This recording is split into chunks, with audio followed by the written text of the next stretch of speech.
कैसे हो स्टूडेंट्स। आज के सेशन की शुरुआत हम करते हैं अपने इस पहले यूट्यूब वीडियो से। कोशिश करते हैं, प्रयास रहेगा अच्छा बनाने की और आपको कुछ अच्छा ज्ञान देने की। और थोड़ा बहुत कुछ ऊंचा नीचा होगा तो उसको हम क्लास में मेंटेन करेंगे।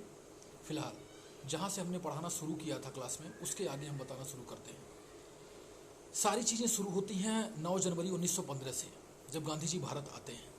9 जनवरी 1915 के भारत आने के बाद गांधी जी को भारत के संबंध में जो जानकारी थी और भारत की स्थिति के बारे में जो जानकारी थी, उसके बाद वो थोड़े चिंतित थे।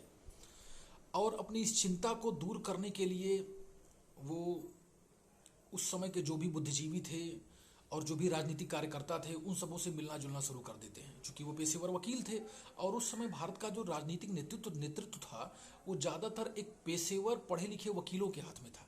जैसे सरदार पटेल, जवाहरलाल नेहरू, मोतीलाल नेहरू, ऐसे लोग उस समय राजनीतिक नेतृत्व का काम कर रहे थे।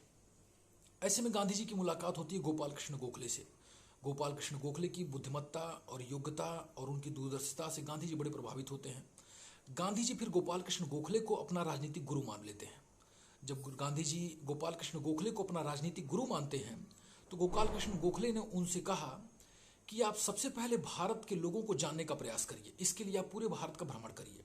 जब आप पूरे भारत का भ्रमण करते हैं तो आप भारत के लोगों की स्थिति और दशा दोनों जान पाएंगे, और अंग्रेजों द्वारा क्या किया जा रहा है भारतीयों के प्रति वो भी जान पाएंगे। इसके लिए गांधी जी भारत का दौरा करने के लिए तैयार हो जाते हैं और पूरे भारत का भ्रमण करते हैं। जब पूरे भारत का भ्रमण करते हैं तो उनको भारत में गरीबी और भारत में किसानों की स्थिति, भारत में कामगारों की स्थिति, भारत में श्रमिकों की स्थिति, भारत में अंग्रेजों द्वारा किए जा रहे अत्याचार की स्थिति, और भारत के जो ग्रामीण क्षेत्रों के जो उद्योग धंधे थे, वो सब किस तरीके से अंग्रेज लूट रहे हैं और बर्बाद कर रहे हैं, उन सारी स्थिति को गांधी जी समझते हैं। और इन सारी स्थिति को जान के गांधी जी जब वापस गुजरात आते हैं, तो उसके बाद गांधी जी ये प्रयास करते हैं कि मैं उस समय के जो भी राजनीतिक गतिविधियां चल रही थी, जैसे कांग्रेस के जो अधिवेशन होते थे, कांग्रेस के जो नेता होते थे, जो भी सभाएं होते थे, समाजसेवी संगठन होते थे, इन सबों के साथ गांधी जी का मिलना जुलना शुरू होता है। और इन्हीं सब में वो एक कांग्रेस के अधिवेशन में जाते हैं, जहाँ पे उनकी मुलाकात बिहार के किसान नेता रामचंद्र शुक्ल से होती है। रामचंद्र शुक्ल गांधी जी को बिहार में किसानों की स्थिति और अंग्रेजों द्वारा किए जा रहे अत्याचार के बारे में बताते हैं, और उनसे वहाँ चल के और उनके किसानों की दशा सुधारने के लिए और अंग्रेजों के अत्याचार के खिलाफ आंदोलन चलाने के लिए गांधी जी से कहते हैं। क्योंकि गांधी जी की योग्यता, बुद्धिमत्ता और प्रतिभा से वो परिचित हो गए थे, इसलिए वो ऐसा उनसे कहते हैं। गांधी जी पहले तो नकारते हैं, क्योंकि वो खुद को इतना बड़ा नेता नहीं समझते हैं, लेकिन जब उनके बार बार पीछे आने से और बार बार उनसे कहने से गांधी जी तैयार हो जाते हैं। और फिर 1917 में गांधी जी चंपारण पहुंचते हैं, बिहार के चंपारण पहुंचते हैं। बिहार के जब चंपारण पहुंचते हैं तो वहां पे जो किसानों की सबसे बड़ी समस्या थी, वो 3 कठिया प्रथा थी। 3 कठिया प्रथा का मतलब होता है 3/20, यानी जमीन का जो 20वां हिस्सा है, जमीन का जो 20वां हिस्सा है वो नील की खेती के लिए जाएगा।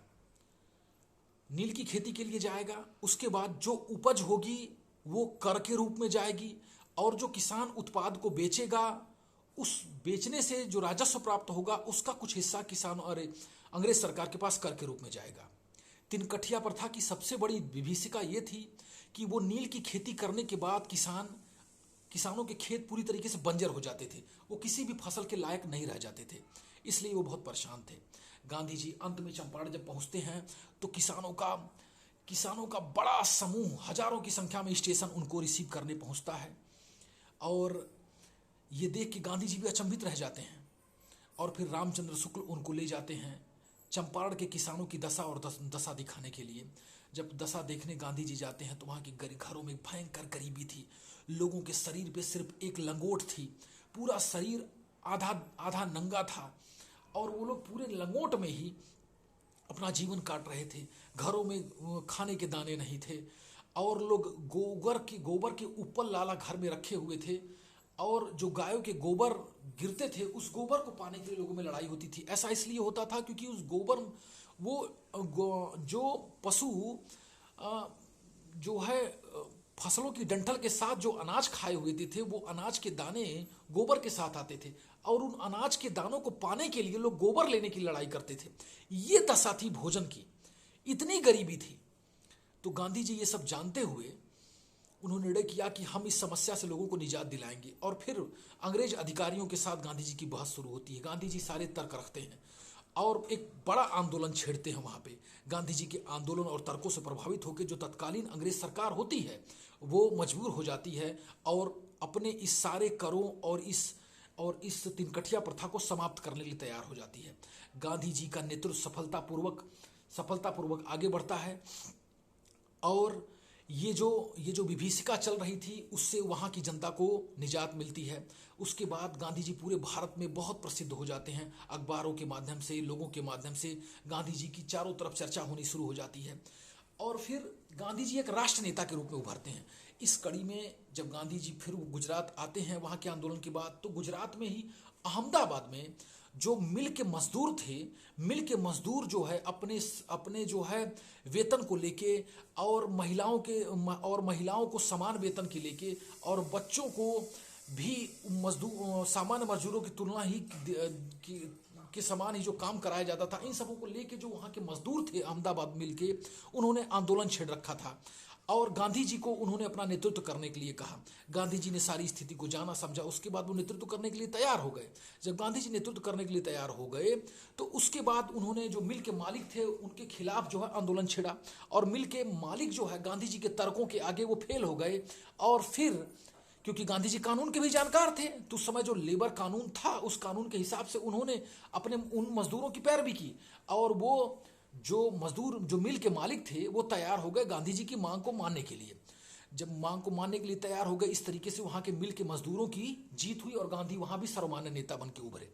यही स्थिति जो शहर गुजरात के शहरी क्षेत्र की थी, तो वहां पे इस तरीके से लोग परेशान थे। अब गुजरात के ग्रामीण क्षेत्र में एक जगह थी खेड़ा के किसानों द्वारा फसल बर्बाद हो जाने और अकाल आ जाने के कारण भी कर देने के लिए अंग्रेजों द्वारा मजबूर किया जा रहा था, जिसके लिए जो किसान थे बहुत परेशान थे।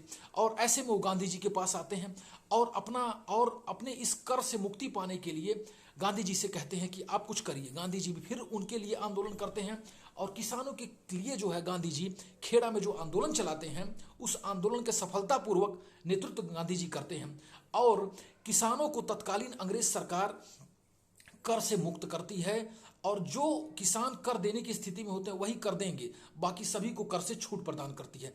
इस तरीके से लगातार चंपारण में, गुजरात के अहमदाबाद में, खेड़ा में इस तरीके से आंदोलन का नेतृत्व करने के बाद गांधी जी की ख्याति दूर दूर तक फैल गई। अब स्थिति आती है 1919 की।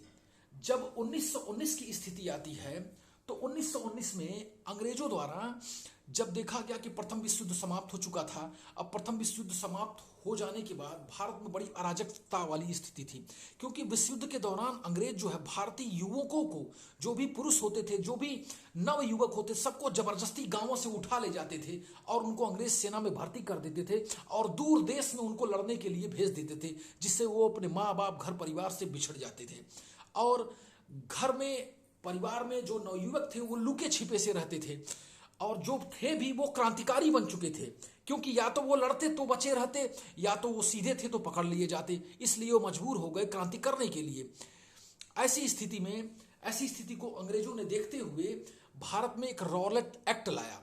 रॉलेट एक्ट के तहत पूरे भारत में एक मार्शल लॉ लगा दिया गया, एक सैनिक कानून लगा दिया गया, जिसके तहत युवकों को या लोगों को, किसी भी उम्र के लोगों को बिना किसी कारण के उठा के जेल में बंद कर दिया जाता था और बिना वकील, बिना अपील और बिना दलील का कानून लागू कर दिया गया।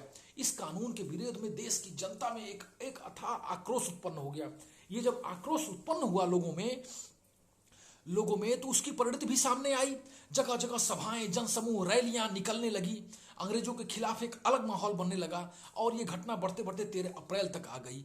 पंजाब के अमृतसर में जब बैसाखी का समय था और एक अमृतसर के एक मैदान में मेले का आयोजन था, उस मेले के मैदान में ही थोड़ी दूरी पे एक जनसभा चल रही थी, जिसमें कुछ किसान नेताओं को अंग्रेजों ने जबरदस्ती पकड़ लिया था और उनको छुड़ाने के लिए और अंग्रेज सरकार के इस कार्य के विरोध में ही आंदोलन चल रहा था, जिसके चलते वहां के अमृतसर के शासन की जिम्मेदारी अंग्रेज अधिकारी जनरल डायर को दे दी गई। और वो अंग्रेज जनरल डायर जो है वहां पे पहुंचता है और उस मैदान से निकलने के एकमात्र रास्ते को ही बंद कर देता है और सेना को आगे बढ़ा के चारों तरफ से घेर ले उन सारे लोगों को घेर लेने के लिए कहता है और अचानक से गोली चलाने का आदेश दे देता है।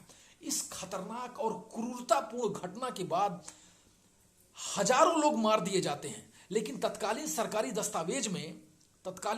दस्तावेज में सिर्फ 380 लोगों के मरने की पुष्टि की जाती है।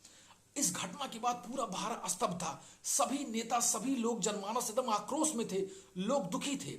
अंग्रेजों की इस कार्रवाई के बाद जो नेता थे वो अंग्रेज से जो रखी सखी उम्मीद थी वो एकदम छोड़ चुके थे। और उसके बाद फिर समय आता है भारत में जब प्रथम विश्व युद्ध समाप्त हो चुका होता है तो एक देश है तुर्की। उस तुर्की देश में अंग्रेजों का अंग्रेज जो है वहां के शासक को हटा के और वहां पे अपना कोई नुमाइंदा बैठा देते हैं और जो वहां का शासक था तुर्की का, उसको जो भारत का मुस्लिम समुदाय, पूरे दुनिया का जो मुस्लिम समुदाय था, वो उनको अपना धार्मिक नेता मानता था और जिनको खलीफा बोला जाता था।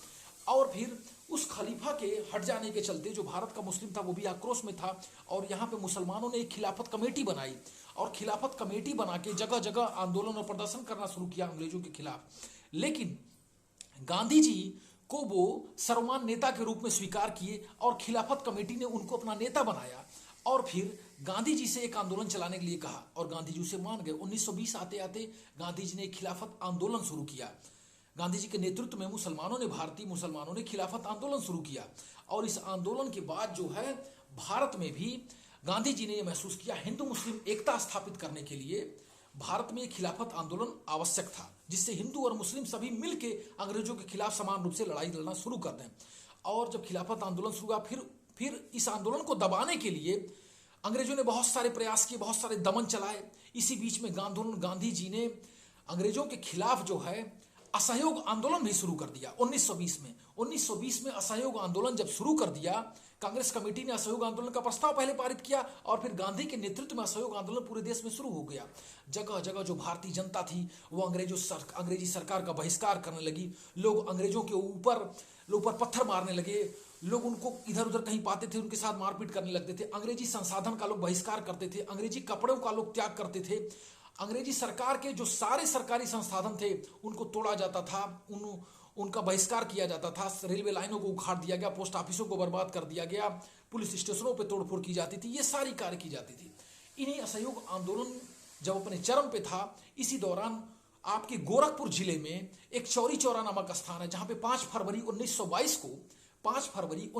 को चौरी चौरा नामक स्थान पे एक रैली निकल रही थी, जिसके बगल में एक पुलिस थाना था और पुलिस थाने के सामने खड़े हुए सिपाहियों के साथ कुछ आंदोलनकारियों की बहस हो जाती है, जिसके बाद पुलिस वालों के द्वारा उन आंदोलनकारियों को मारा पीटा जाता है। उसके बाद पूरे आंदोलनकारी आक्रोशित हो जाते हैं और आक्रोश में आके वो पूरे पुलिस थाने को घेर के उसे आग लगा देते हैं, जिसमें तत्काल में 22 पुलिस सैनिक जो थे वो सारे के सारे जल के मार दिए जाते हैं।